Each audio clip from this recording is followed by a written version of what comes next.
एक तरीके से पर कतरने का प्रयास मोदी जी और अमित शाह ने किया है।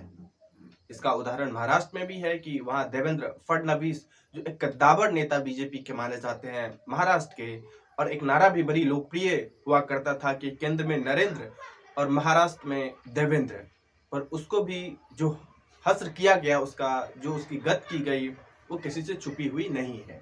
नमस्कार, मैं रंजन यादव, मेरे इस यूट्यूब मंच पे आपका स्वागत है। दोस्तों, राजस्थान का चुनाव आज खत्म हो गई और जिस तरह का कयास लगाया जा रहा था उसके ठीक विपरीत आज की चुनाव हुई है राजस्थान में। कुछ वक्त पहले तक राजस्थान में ऐसा उम्मीद जताई जा रही थी कि बीजेपी और कांग्रेस का कांटे की टक्कर है, पर आज की जो स्थिति थी, वहां से जो ग्राउंड रिपोर्ट है, ग्राउंड जीरो से जो इंफॉर्मेशन आ रही है, उसके हिसाब से आज राजस्थान में कांग्रेस क्लीन स्वीप की है।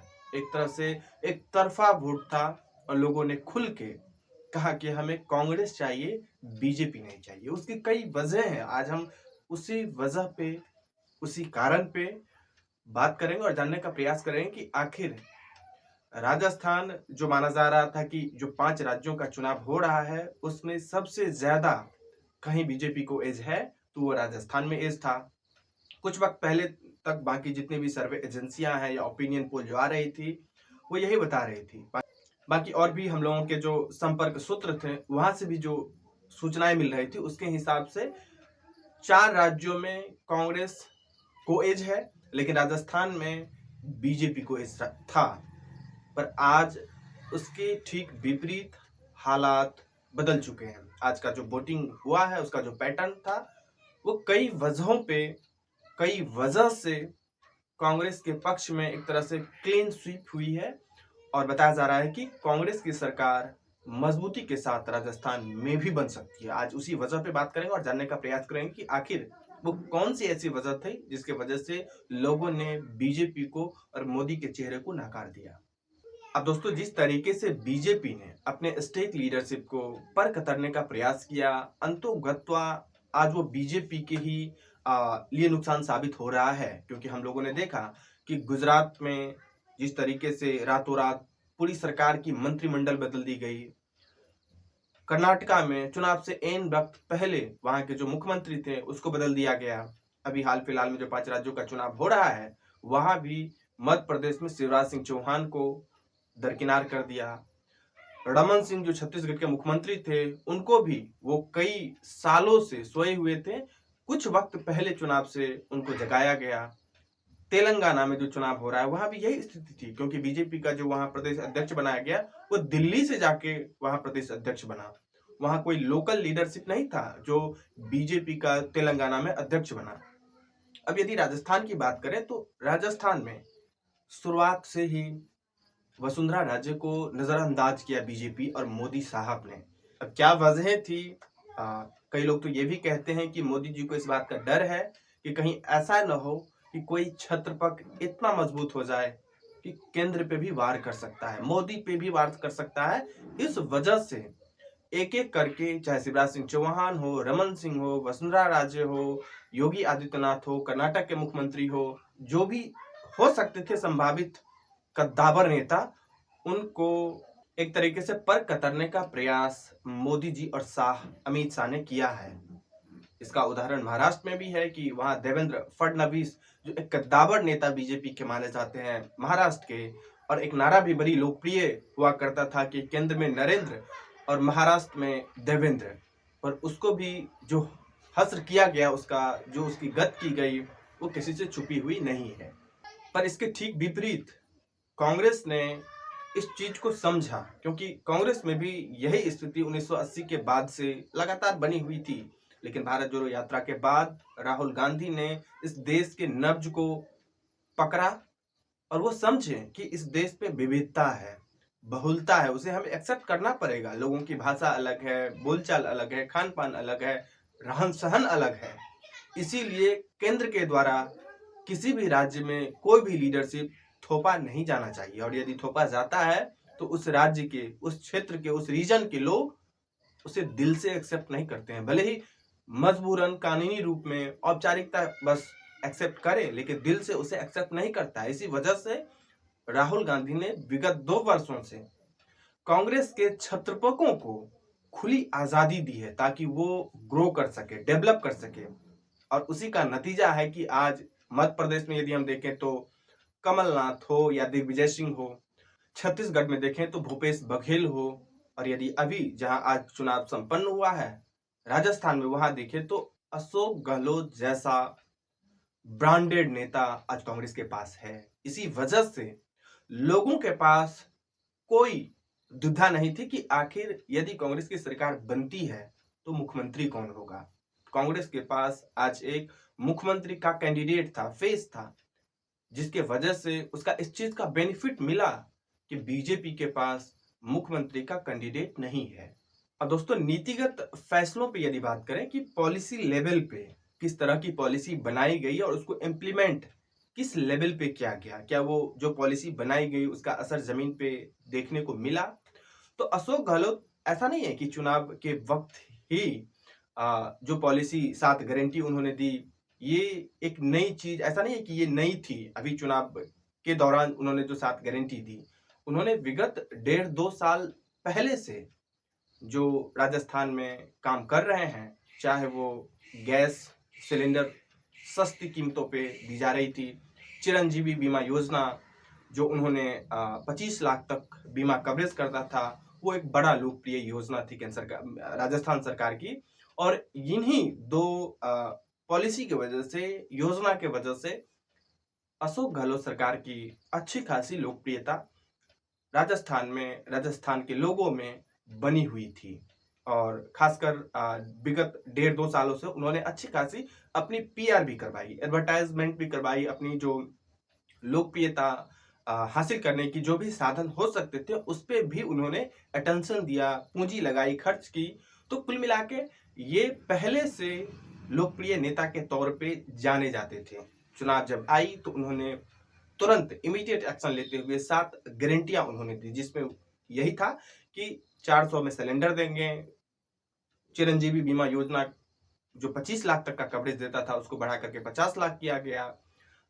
स्कूलों में इंग्लिश मीडियम में जो गरीब तबके से आते हैं, जो सरकारी स्कूल में पढ़ते हैं, उसको भी राजस्थान सरकार इंग्लिश मीडियम में शिक्षा देगी। दूसरी तरफ देखें तो गोबर खरीदने की एक बड़ी ही लोकप्रिय योजना अशोक गहलोत सरकार ने राजस्थान में चलाई। तो जितनी भी देखी जाए योजना के स्तर पे, पॉलिसी के लेवल पे, और भी कई सारी योजनाएं जो अशोक गहलोत सरकार की राजस्थान में बेहद लोकप्रिय हुई। जो 7 गारंटियां थी उसमें उन्होंने वादा किया कि 10 लाख रोजगार हम लोगों को देंगे, नौजवान जो हैं उनको 10 लाख रोजगार देंगे। उसमें बाकायदा उन्होंने क्लियरिफिकेशन करके बताया कि 4 लाख सरकारी नौकरी हम देंगे, बाकी टोटल यदि देखा जाए तो रोजगार हम 10 लाख देंगे। ये भी लोगों को बहुत आकर्षित किया, भाया। तो कुल मिला के देखा जाए तो शिक्षा हो, स्वास्थ्य हो, बिजली हो, पानी हो, जितनी भी जन कल्याणकारी योजनाएं हो सकती थी, जिसे प्रधानमंत्री मोदी जी की लहजे में या शब्दों में कहें तो रेवरी कल्चर जो हो सकता था, उसको भरपूर मात्रा में अशोक गहलोत सरकार ने राजस्थान में दी है। वो अपने साथ गारंटी में भी इसको इंक्लूड किए थे। और जो कांग्रेस का मैनिफेस्टो आया कांग्रेस राजस्थान के लिए, उसमें भी बाकायदा अच्छी खासी वजन थी। पर बीजेपी की जो राजस्थान यूनिट थी, उन्होंने जब बीजेपी का मैनिफेस्टो रिलीज किया तो उसमें कोई खास वजन नजर नहीं आता था। हालांकि उन्होंने भी 450 में सिलेंडर देने का वादा किया, पर उसके बाद अशोक गहलोत ने घोषणा की कि हम 400 में गैस का सिलेंडर देंगे। बाकी और कोई खास बीजेपी के मैनिफेस्टो में कुछ खास दिख नहीं रहा था। इस वजह से नीतिगत आधार पे भी कांग्रेस बीजेपी से भारी परी नजर भी आ रही थी। और उसका नतीजा आज जो वोटिंग हुआ है उस पर भी देखने को मिला है। जो ग्राउंड जीरो से रिपोर्टें आ रही है, जो सर्वे एजेंसी है, जो ओपिनियन पोल करवाती है, उसके हिसाब से भी कि एक तरह से आज एक तरफा वोट था। और कहीं ना कहीं बीजेपी को इस वजह से भी पटकनी खानी पड़ी कि उसके पास मुख्यमंत्री का कोई चेहरा नहीं था। और अशोक गहलोत ऐन वक्त पे, चुनाव से ठीक पहले 12-14 घंटा पहले, उन्होंने राजस्थानी अस्मिता की बात छेड़ दी। उन्होंने कहा कि मोदी जी बीजेपी में कोई भी ऐसी व्यक्ति नहीं है जो राजस्थान से जुड़ा हुआ आदमी हो और उसको मुख्यमंत्री पद का, मुख्यमंत्री फेस के तौर पे कैंडिडेट पेश किया गया हो। ये सिर्फ मोदी जी के चुनाव चेहरे पे वोट मांग रहे हैं। मतलब गुजराती बनाम राजस्थानी उन्होंने करने का प्रयास किया और ये साबित करने का प्रयास किया कि हम राजस्थान के हैं, इसीलिए आप हमें राजस्थान में जिताएं, राजस्थान का मुख्यमंत्री बनाएं। पर बीजेपी यदि जीतती है तो इसका कोई भरोसा नहीं है कि मुख्यमंत्री राजस्थान का ही बनेगा, क्योंकि आप वोट तो मोदी जी के चेहरे पे दे रहे हैं, बीजेपी के कमल छाप पे दे रहे हैं, तो वो जिसको चाहे उसको मुख्यमंत्री बना सकते हैं। यदि ऐसा नहीं होता, वसुंधरा राजे को शुरुआत से ही बीजेपी फ्रंट फुट पे रखती, बैक फुट पे नहीं रखती, तो निश्चित तौर पे जिस तरह आज से कुछ वक्त पहले, 15 या 20 दिन पहले, 1 या 2 महीना पहले तक राजस्थान में बीजेपी को एज थी, उसका फायदा आज मिलता। लेकिन वसुंधरा राजे की भी नाराजगी, क्योंकि बीजेपी के सिर्फ एक ही नेता राजस्थान में वसुंधरा राजे ऐसे हैं जिसकी लोकप्रियता पूरे प्रदेश में है, जिसका असर, जिसकी जनाधार पूरे राजस्थान में है, और ऐसा कोई नेता नहीं है जिसका असर पूरे राजस्थान में हो। लेकिन दूसरी तरफ उसको दरकिनार किया गया, उसको मुख्यमंत्री का फेस नहीं बनाया गया, घोषणा नहीं की गई। लेकिन कांग्रेस के उभरते हुए सितारे अशोक गहलोत, एक तरफ तो उन्हें मुख्यमंत्री के तौर पे, मुख्यमंत्री के चेहरे के तौर पे कांग्रेस पेश की, दूसरी तरफ जो सचिन पायलट और अशोक गहलोत के बीच नाराजगी थी उसे भी दूर करने का प्रयास किया और कांग्रेस एक तरह से मजबूत होकर राजस्थान में चुनाव लड़ी और इसका फायदा आज उसको मिलता भी नजर आ रहा है। ये भी खबर आ रही है कि राजस्थान बीजेपी में, हालांकि जिस तरीके से मध्य प्रदेश, छत्तीसगढ़ या बाकी और भी राज्यों में ऐसी खबरें आ रही हैं कि बीजेपी के अंदर बगावत है, कलह है, कहीं ना कहीं इसकी चिंगारी राजस्थान बीजेपी में भी देखने को मिली और इसी वजह से वहां ये होड़ लगा हुआ था कि कौन मुख्यमंत्री बनेगा। किसी को कोई भरोसा नहीं है, कोई उम्मीद नहीं है, कोई आस नजर नहीं आ रहा है कि आखिर मुख्यमंत्री कौन बनेगा। सब जैसे लग रहा है कि मतलब जोशलेस, किसी में कोई उत्साह नहीं हो, किसी में कोई उम्मीद नहीं हो और सिर्फ मोदी के चेहरे पे चुनाव लड़ने की जो कोशिश, हालांकि मोदी ने इसको पोलराइजेशन करने का भी प्रयास किया। धर्म के नाम पे उन्होंने कन्हैया लाल का नाम लिया या फिर कृष्ण जी के सामने मत्था टेकी। तो कहीं ना कहीं बीजेपी के पास जो डेवलपमेंट का वर्क है, जो जन कल्याणकारी योजनाओं को इम्प्लीमेंट करने का या बनाने की बात आती है, तो उसमें बीजेपी फिसड्डी नजर आई और वो ध्रुवीकरण करके, पोलराइजेशन करके एक तरह से चुनाव जीतने का पूरी कोशिश की है। अब दोस्तों, हम सबको 3 दिसंबर का इंतजार है कि 3 दिसंबर को क्या नतीजे आते हैं। उसी के आधार पे ये तय करनी होगी कि बीजेपी की जो रथ है वो अब रुक चुकी है। वो जो विजय रथ थी, जो हर जगह पताका लहरा रही थी, हालांकि पिछले कुछ महीनों में भी 3 जो राज्यों का चुनाव हुआ, चाहे वो गुजरात हो, हिमाचल हो और कर्नाटका हो, इन 3 राज्यों में बीजेपी 2 राज्य हार चुकी है, हिमाचल और कर्नाटक। लेकिन उसके बाद भी यदि ऐसा बताया जाता है कि मोदी जी का चेहरा या मोदी जी का जो ब्रांड है वो अभी भी सबसे ज्यादा लोकप्रिय है। ये सच्चाई है कि मोदी जी इस देश में सबसे ज्यादा लोकप्रिय चेहरे हैं अभी। लेकिन इससे भी कोई इंकार नहीं करता है कि राहुल गांधी की लोकप्रियता में, राहुल गांधी के ब्रांड में एक लंबी छलांग लग रही है, एक जंप लग रहा है। तो ये 3 दिसंबर की जो नतीजे हैं वो ये साबित करेगा कि क्या मोदी जी की जो ब्रांड वैल्यू है, जो सेलिंग प्राइस है मार्केट में, वो बनी हुई है या उसमें गिरावट नजर आ रही है। और दूसरी तरफ राहुल गांधी के ब्रांड वैल्यू में क्या वाकई में एक जंप हो रहा है। दोस्तों, एक चीज और क्लियर कर देना चाहते हैं कि मध्य प्रदेश में एक तरह से बीजेपी के लगातार 18 साल के शासनकाल के वजह से वहां व्यापक पैमाने पर एंटी इनकम्बेंसी थी, जिसके वजह से वहां कांग्रेस को एज था। छत्तीसगढ़ में भी कांग्रेस को एज है, वहां उसकी सरकार बन सकती है। राजस्थान में ऐसा बताया जाता था, पहले जो सर्वे आए थे, जो ग्राउंड जीरो से रिपोर्टें आ रही थी, उसके हिसाब से बीजेपी को राजस्थान में एज है और हो सकता है कि बीजेपी राजस्थान में सरकार बना सकती है। लेकिन आज की जो सर्वे है, आज का जो वोटिंग पैटर्न था, उसके हिसाब से अब कहा जा सकता है कि एक तरफा वोटिंग हुई है और कांग्रेस राजस्थान में भी सरकार बना रही है। और बाकी जो दो और भी राज्य हैं, तेलंगाना, वहां तो बीजेपी रेस में है ही नहीं। तेलंगाना में केसीआर की पार्टी जो बीआरएस है वो और कांग्रेस टक्कर में है, लेकिन वहां कांग्रेस को एज है।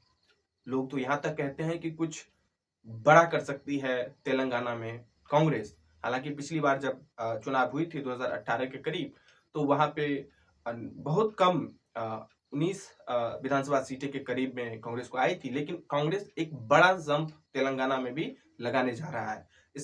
इसकी वजह जो है वो राहुल गांधी की भारत जोड़ो यात्रा है। उसके बाद से दक्षिण भारत के जितने भी राज्य हैं वहां कांग्रेस की लोकप्रियता व्यापक लेवल पे पहुंच चुकी है।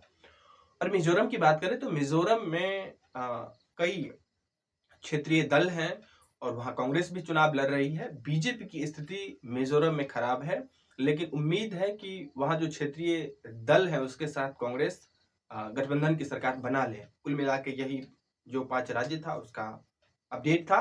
और फिर देखते हैं हम सब कि 3 दिसंबर को क्या नतीजे आते हैं और फिर 2024 के लोकसभा चुनाव पे उसका असर क्या हो सकता है। आज बस इतना ही। अपना प्रतिक्रिया जरूर दें, फिर मिलेंगे किसी नेक्स्ट वीडियो में।